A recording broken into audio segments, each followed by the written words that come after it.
وہ Indian film جو 5 لاکھ کسانوں نے مل کر اپنے خرچے پر بنائی معروف فلم ساز اور ہدایتکار شیام بینیجل کی 1976 میں ریلیز ہونے والی فلم منتھن 48 سال بعد کانز فلم فیسٹیول میں دکھائی جا رہی ہے۔ فلم کی ابتدا میں فلم کو اس طرح پیش کیا جاتا ہے کہ یہ گجرات کے 5 لاکھ کسانوں کی پیشکش ہے۔ منتھن فلم ساز شیام بینیجل کے مطابق گجرات کوآپریٹو ملک مارکیٹنگ فیڈریشن پر مبنی اس فلم کو 5 لاکھ کسانوں نے مشترکہ طور پر مالی اعانت فراہم کی تھی اور ہر ایک نے 2 روپے کا تعاون کیا تھا۔ فلم میں ڈاکٹر راؤ ایک آئیڈیلسٹ ڈاکٹر ہیں جو کوآپریٹو شروع کرنے آئے ہیں، جبکہ مشرا امریش پوری ایک ڈر مالک ہیں جو دودھ کی کم قیمت دے کر کسانوں کا استحصال کرتے ہیں۔ ایک گاؤں ہے جو اعلیٰ اور پسماندہ ذاتوں میں بٹا ہوا ہے۔ گاؤں میں رہنے والی ایک دلت پسماندہ طبقے کی عورت بنداس بندو سمیتا پاٹل بھی ہے، لیکن بندو کی بے پرواہی نہ صرف اس کی فطرت ہے بلکہ اس کی ضرورت بھی ہے۔ اس کا شوہر شرابی ہے اور وہ اپنے بچے کی پرورش تقریباً اکیلی ماں کی طرح کرتی ہے اور دودھ بیچ کر گھر کا خرچ چلاتی ہے۔ ڈاکٹر راؤ جب پہلی بار بندو سمیتا پاٹل کے گھر دودھ کا نمونہ لینے آتے ہیں تو وہ باہر بیٹھے چھوٹے بچے سے پوچھتے ہیں کہ تمہارا باپ کہاں ہے؟ تو بندو سمیتا چڑھ کر جواب دیتی ہے، باپ یہاں ہے، تمہیں کیا چاہیے؟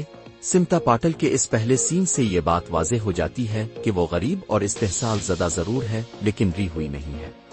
اقوام متحدہ کی پذیرائی اقوام متحدہ نے اس فلم کے لیے شیام بینیجل اور ورگیس کورین کو خصوصی طور پر دیگر ممالک میں کوآپریٹ پر مبنی تحریک کے بارے میں بتانے کے لیے اقوام متحدہ کے ہیڈ کوارٹر میں خصوصی طور پر بلایا تھا اور منتھن کے شو کا انعقاد کیا گیا تھا۔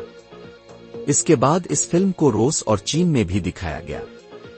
1976 میں بننے والی منتھن میں دیہی زندگی کو بہت حقیقت پسندانہ انداز میں دکھایا گیا ہے اور مسائل ایسے ہیں کہ جو آج بھی حسب حال ہے۔ فلم میں ایسے کسان ہیں جو کم قیمت پر دودھ بیچنے پر مجبور ہیں۔ انڈیا آج بھی کسان اپنی فصل کی مناسب قیمت حاصل کرنے کے لیے لڑ رہا ہے۔ فلم میں گاؤں میں اونچی ذات کے لوگوں کا غلبہ ہے اور سرپنچ دلتوں کے ساتھ امتیازی سلوک کرتا ہے۔ فلم میں جب ملک کوآپریٹو سوسائٹی بن جاتی ہے تو بھی سرپنچ کلبھوشن کھربندہ ذات کی بنیاد پر دلت کسانوں سے دودھ بیچنے کے لیے الگ لائن میں کھڑے ہونے کی تلقین کرتا ہے۔ ذات پات کے نام پر امتیازی سلوک کی خبریں آج بھی سرخیاں بنتی ہیں۔ گووند نہلانی کے کیمرے اور شیام بینیجل کے ویژن سے بنی یہ فلم کئی طریقوں سے بہت مایوس کن منظر پیش کرتی ہے۔ گاؤں میں ایک پرائمری ہیلتھ سینٹر تک نہیں ہے، اس لیے جانوروں کے ڈاکٹر راؤ گریش کرنیڈ کو انسانوں کا علاج کرنا پڑتا ہے۔ اور آج بھی صورتحال بہت زیادہ نہیں بدلی ہے کیونکہ انڈیا کے بہت سے دیہاتوں میں آج بھی بنیادی صحت کی خدمات کی حالت ٹھیک نہیں ہے۔ نصیر الدین شاہ کا مثالی کردار ملک کوآپریٹو کے حوالے سے کسانوں کا استحصال کرنے والے ڈر مالک کی سوچ امریش پوری کے اس مکالمے سے واضح ہو جاتی ہے۔ نوجوان ہمیشہ آئیڈیلسٹ ہوتے ہیں، دنیا کو بدلنے کی خواہش رکھتے ہیں، لیکن تبدیلی ہمیشہ ترقی نہیں ہوتی۔ لیکن تمام مایوسیوں کے درمیان اور ملک کوآپریٹو کے معاملے سے آگے یہ فلم ایک مثبت تبدیلی اور خیالات کی ایک نئی قسم کا طوفان لاتی ہے۔ اس کی ایک مثال فلم میں نصیر الدین شاہ کا کردار بھولا ہے، ایک نوجوان دلت کسان جسے کبھی اپنا حق نہیں ملا۔ اسے شہر سے آئے ڈاکٹر راؤ کے آئیڈیلسٹ خیالات پر کوئی بھروسہ نہیں ہے، اس لیے وہ دودھ کوآپریٹو کا حصہ بھی نہیں بنتا۔ لیکن آہستہ آہستہ اٹل اور ضدی طبیعت کا جنگجو بھولا نہ صرف کوآپریٹو تحریک کا حصہ بن جاتا ہے بلکہ آخر میں مختلف دباؤ کی وجہ سے جب ڈاکٹر راؤ کے تبادلے کا حکم آتا ہے تو یہی بھولا گاؤں کے دلت لوگوں کو سمجھاتا ہے اور انہیں کوآپریٹو سوسائٹی کو نہ ٹوٹنے دینے کے لیے راضی کرتا ہے۔ مقامی زبان ہو کہ باڈی لینگویج اور پھر چہرے پر اندرونی غصے کو پیش کرنے کا عمل نصیر الدین شاہ نے اس فلم میں بھولا کہ اپنے کردار کو زندہ کر دیا۔ ان تمام باتوں کے علاوہ منتھن ڈاکٹر راؤ گریش کرنیڈ اور بندو سمیتا پاٹل کے درمیان تعلقات کو بھی بہت باریک انداز میں دریافت کرتا ہے۔ ایک شہری تعلیم یافتہ اور اونچی ذات کا ڈاکٹر اور ایک دیہی ناخواندہ اور دلت ذات کی عورت دونوں ایک مشترکہ مقصد کے لیے اکٹھے ہوتے ہیں۔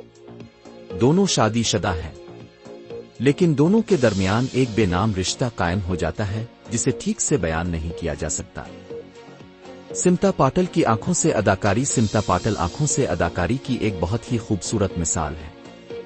جب بھی گریش کرنیڈ کی گاڑی سمیتا پاٹل کے قریب سے گزرتی ہے تو سمتا کی آنکھوں میں مدد کی ادھوری امید نظر آتی ہے، جبکہ ڈاکٹر کی بے رخی اور پس منظر میں گیت کے بول کبھی رکنا میرے گام او پردیسیا ایک عجیب سا احساس پیدا کرتا ہے۔ سمتا پاٹل جب بھی فلم میں نظر آتی ہیں وہ سکرین پر حاوی ہوتی ہیں اور ایک ناظر کے طور پر اب توقع کرتے ہیں ان کی کہانی کو مزید تراشا جاتا تو بہتر ہوتا۔ گریش کرنڈ کا کردار بظاہر انڈیا میں دودھ کا انقلاب لانے والے اصل کردار ورگیز کورین سے متاثر نظر آتا ہے۔ ورگیز کورین کو ہندوستان میں سفید انقلاب کا باپ سمجھا جاتا ہے، جنہوں نے انڈیا میں ڈر کے شعبے میں انقلاب برپا کیا۔ شیام بینیجل نے گریش کرنڈ کے کردار کو یک رخا نہیں ہونے دیا اور گریش کرنڈ نے اپنے تہدار کردار کو خوب نبھایا۔ وہ مثالی بھی ہیں اور عملی بھی۔ بندوں کی طرف کشش کے باوجود وہ زیادہ جذباتی نہیں ہے۔ جب وہ اپنا مسئلہ لے کر آتی ہے تو اس کا درد سمجھنے کے بجائے اسے پیسے دے کر رخصت کر دیتے ہیں، لیکن ڈائریکٹر اسے کسی اخلاقی پیمانے سے نہیں ماپتا۔ سنجیدہ ہونے کے باوجود انڈینز کی روزمرہ کی زندگی سے طنز پیدا کرنا شیام بینیجل کی خاصیت رہی ہے۔ منتھن میں بھی وہ اس کی وسعت کو پہلے ہی فریم میں پیش کر دیتے ہیں۔ سٹیشن پر ڈاکٹر راؤ کے استقبال کے لیے آنے والے گاؤں والے تاخیر سے پہنچتے ہیں اور اس طرح معافی مانگتے ہیں، معاف کیجیے گا ٹرین وقت پر الف گئی۔ فلم کے گیت فلم کی ایک کشش اس کے گیت بھی ہیں جو ایک ترانے کی طرح ہے۔ اس کی موسیقی ونراج بھاٹیا نے دی تھی، اسے نیتا ساگر نے لکھا ہے اور ان کی بہن پریتی ساگر نے اسے آواز دی ہے۔ اس کے لیے پریتی ساگر کو نیشنل فلم ایوارڈ سے بھی نوازا گیا تھا۔ گیت اس طرح ہے: میرو گام کٹھا پارے جہاں دودھ کی ندیاں باہے، جہاں کوئل کو گائے مارے گھر آنگنا نہ بھولو نہ۔ یہ وہی پریتی ساگر ہیں جنہوں نے فلم جولی میں مائی ہارٹ از بیٹنگ گایا تھا۔ Film heritage foundation of India نے کانز فلم فیسٹیول کے لیے منتھن کو ریسٹور یعنی اثر نو بحال کیا ہے۔ آج جب کانز فلم فیسٹیول میں منتھن کی نمائش کی جا رہی ہے تو اس وقت نہ تو امریش پوری، نہ گریش کرنڈ اور نہ ہی سمتا پاٹل اس دنیا میں موجود ہے، لیکن اطلاعات کے مطابق ان کے خاندان والوں نے کانز جا کر ریڈ کارپیٹ کو زینت بخشی ہے۔ یہ واحد انڈین فلم ہے جسے کلاسک فلم کے زمرے میں کانز میں پیش کیا جا رہا ہے۔ اس موقع پر نصیر الدین شاہ اور رتنا پاٹھک کے ساتھ کورین کی بیٹی نرملا کورین اور عمل انڈیا کے ایم ڈی جین مہتا وہاں موجود تھے۔ فلم کے مکالمے کیفی اعظمی نے لکھے ہیں اور فلم کے مرکزی خیال کا سہرا شیام بینیجل اور ورگیز کورین کو دیا گیا ہے۔